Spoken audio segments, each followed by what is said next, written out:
Kumusta mga kapwa dating OFW. Guys, meron akong gustong i-share sa inyo, isang konting aral din, para kahit pa paano maiwasan natin yung ganitong bagay. So ito yung nakakalungkot isipin na bilang isang OFW, ang pinakaayaw nating mangyari sa atin dito ay yung magkakasakit tayo. Yun lang talagang pinakaayaw natin,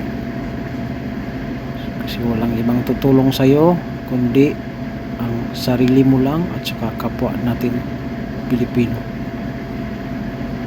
So i-share ko sa inyo yung nangyari sa aking kasama.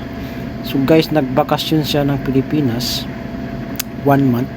So bumalik siya dito sa Saudi Arabia April 1. So nung April 2 nagpahinga siya, tapos nung the next day pumasok na siya sa trabaho, kasama ko sa trabaho.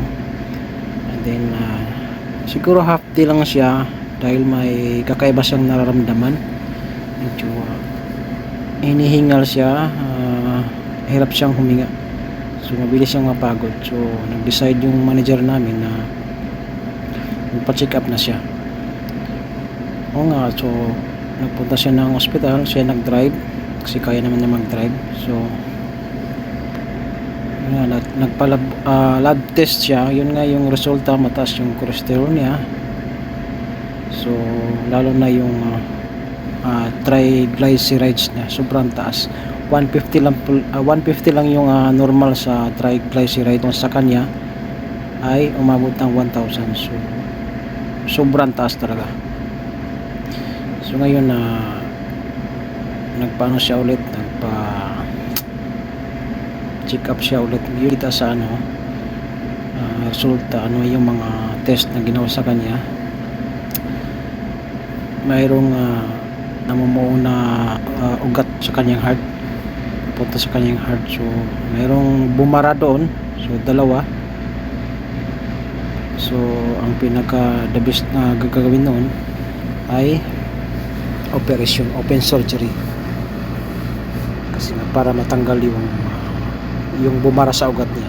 Kaya pala hirap siyang huminga, mabilis mapagod dahil nga may nakabara doon sa ugat papunta sa kanyang puso.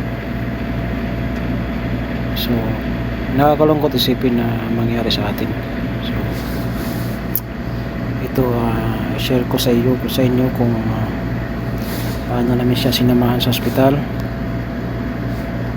Maswerte pa rin siya guys, dahil gawa ng insurance namin na wala siyang kahit piso na babayaran. Open surgery yan guys, open surgery. So sobrang napakamahal yan kung nasa Pilipinas tayo. So guys, dito siya makikita niyo siya papunta kami sa ospital. Nasamahan ko siya. Okay.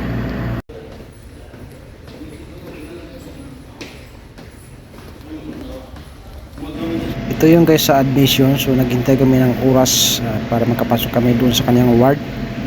So ito na yung ward niya. So kinabukasan niya yung schedule ng operation niya. So lilipat yan sa operation room o operating room. So ito na yung guys, tapos na yung operation niya, successful po. Ilagay yung tubo. Wala, hindi ko naman tulog na. Anong masasabi mo Brad sa Brad? Kapwa tayong OFW. Huwag na kumain. Ang masasarap dito. At mag-ipon. Para pag nagkasakit ng ito, pwede na umuwi. Oh. Wala dyan. Mahinga ka na lang, Brad. Mahinga ka na lang. Pahinga. Ito na siya sa aming accommodation. So papagaling na lang siya. So after 1 week babalik siya sa hospital para sa follow-up check-up niya. Kung ano may yung dapat pang susuriin ng doktor sa naging sa opera niya. So salamat God ay successful po yung operation na. Thank you guys, sana nakapulot tayo ng kunting aral dito sa ating kapwa OFW. So mag-ingat po tayong lahat sa ating mga kinakain. Limitahan po natin yung mga mantikang pagkain, mga matataba.